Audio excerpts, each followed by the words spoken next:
A 70-year-old father was found dead inside his own home after a fire tore through the property. At first, it looked like a devastating house fire. But investigators soon discovered that the flames were not accidental. Someone had deliberately set the house on fire. And then they noticed something even more disturbing. The victim's 32-year-old son, Thomas David Ryan, was nowhere to be found. Police would soon say Ryan was considered armed and dangerous. They believed he had left the area in his father's car, triggering a desperate search that would stretch across New York. But before we get to the manhunt, there is a much bigger question.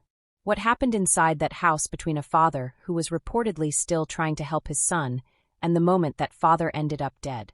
If you're new here, make sure you like this video, subscribe to Case Watch, and click the bell icon so you don't miss our next true crime story. This case began on the evening of Thursday, August 6, 2026, in Greenville, a community in Orange County, New York. It was around 7:30 in the evening when emergency crews were called to a home on Greenville Turnpike. The reason for the emergency was a fire. Flames had broken out inside the home, and firefighters rushed to the property to try to get the situation under control. But by the time the fire was extinguished, investigators discovered that this was far more serious than a property fire. Inside the home, they found the body of 70-year-old Robert Ryan. Robert was dead, and investigators now had to determine what had happened to him. Was he killed before the fire? Had the fire itself caused his death? And most importantly, was the fire an accident? The investigation quickly provided an answer to at least one of those questions. According to New York State Police, investigators determined that the fire had been deliberately set. That changed everything. This was no longer simply a house fire investigation. It was now a homicide investigation. And as investigators began examining Robert's death, their attention turned toward someone very close to him. His 32-year-old son, Thomas David Ryan. Thomas was not at the property when investigators arrived. And according to police, his whereabouts were unknown. That immediately raised concerns. Investigators needed to find him. But this was not going to be a simple search around the neighborhood. Thomas did not have a permanent home in the area. Police said he had been living a transient lifestyle and had stayed at different shelters around New York State. They also believed he had connections to the Plattsburgh area. So investigators were potentially dealing with someone who could move from one part of the state to another without being easy to track. And there was another reason police were particularly concerned. Authorities described Thomas Ryan as armed and dangerous. Police released his description to the public. He was approximately 6 feet 2 inches tall and weighed around 200 pounds. At the time, authorities believed he was wearing black sweatpants and a black t-shirt. But finding a person based only on a description would be difficult. So investigators started looking for something else. A vehicle. A gray 2016 Toyota Prius. The car belonged to Robert Ryan. And investigators believed Thomas had left the area in it. That meant the vehicle could provide the first real clue about where he had gone. Police released the vehicle information, including its New York license plate, HNH 7671. Now imagine what investigators were facing. They had a 70-year-old man dead inside a home. The home had been intentionally set on fire. A suspect was missing, and the suspect was believed to have access to the victim's car. The clock was ticking. The farther Thomas traveled, the harder he could become to find. And investigators had no idea whether he was still somewhere nearby or had already traveled far from Orange County. But investigators weren't starting from nothing.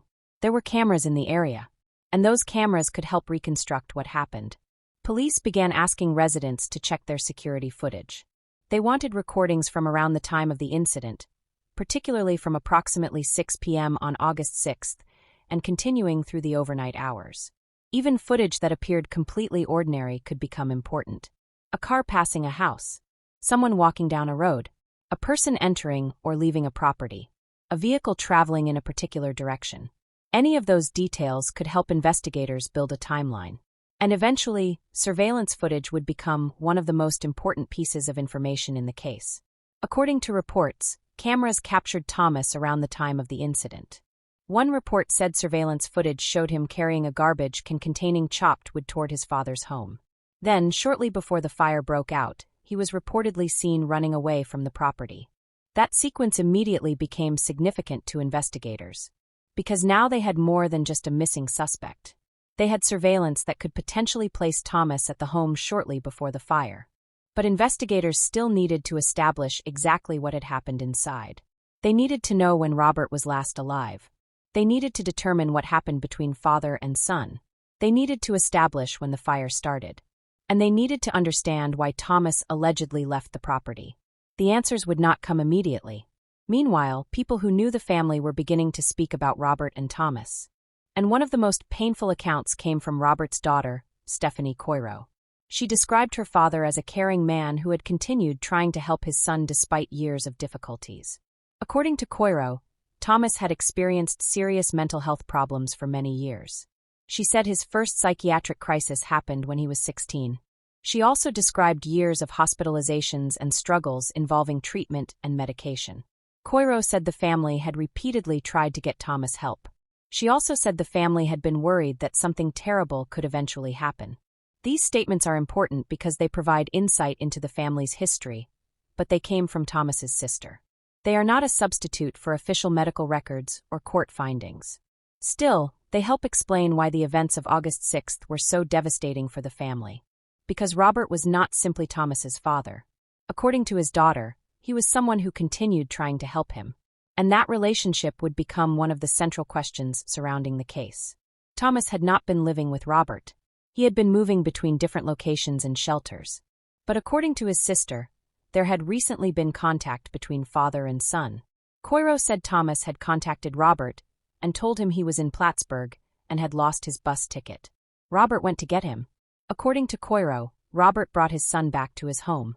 And that detail is particularly haunting because it places Thomas and Robert together shortly before the fatal incident. A father apparently trying to help his son.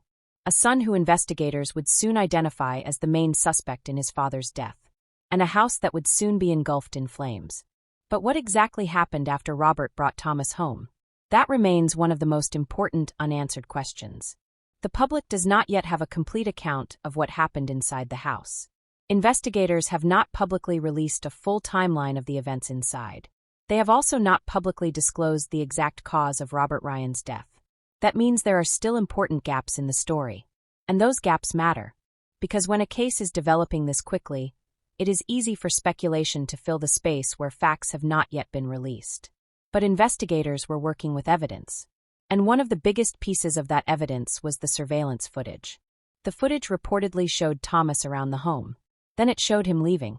And shortly afterward, the house was on fire. Investigators also believed he had taken his father's Prius. That gave them something they could track. The vehicle. But where had Thomas gone? Police began looking beyond Greenville. They checked possible locations where Thomas had stayed. They followed reports of possible sightings. They worked with other law enforcement agencies. And because Thomas was believed to travel by train, investigators also considered transportation routes that could have taken him far from the original crime scene. The search expanded. It was no longer just a local investigation. Multiple agencies became involved, including New York State Police, the Orange County Sheriff's Office, local police departments, and federal partners. Investigators were now trying to reconstruct Thomas's movements after he left his father's home. Every hour mattered. Every camera mattered. Every public tip mattered. And somewhere out there was a gray Toyota Prius. The same vehicle that had belonged to the man found dead inside the burned home. Then, as the search continued, investigators received another important piece of information. Someone had spotted a vehicle that appeared to match the description of Robert Ryan's Prius. But it wasn't in Greenville. It was in Gilboa, in Schoharie County. And when investigators went to check the vehicle, they discovered something that could change the entire direction of the manhunt. The license plate matched. It was Robert Ryan's Prius. After days of searching, police had finally found the car. But there was one problem. Thomas Ryan was not inside. And now investigators had to figure out where he had gone after leaving his father's car behind. The manhunt for Thomas Ryan is over, but the investigation into Robert Ryan's death is far from finished. Thomas remains a suspect, and investigators still have to determine exactly what happened inside that home, why the fire was deliberately set, and what led to Robert's death. For Robert's family, however, there is no waiting for answers to change the loss they have already suffered. A father is gone, a family is left with painful questions, and the full truth may only emerge as the investigation and legal process continue. And perhaps the question that will stay with everyone is this: What happened during those final hours between Robert and his son that turned a family home into a crime scene? If you want to follow this case as new developments emerge, make sure you like this video, subscribe to Case Watch, and click the bell icon.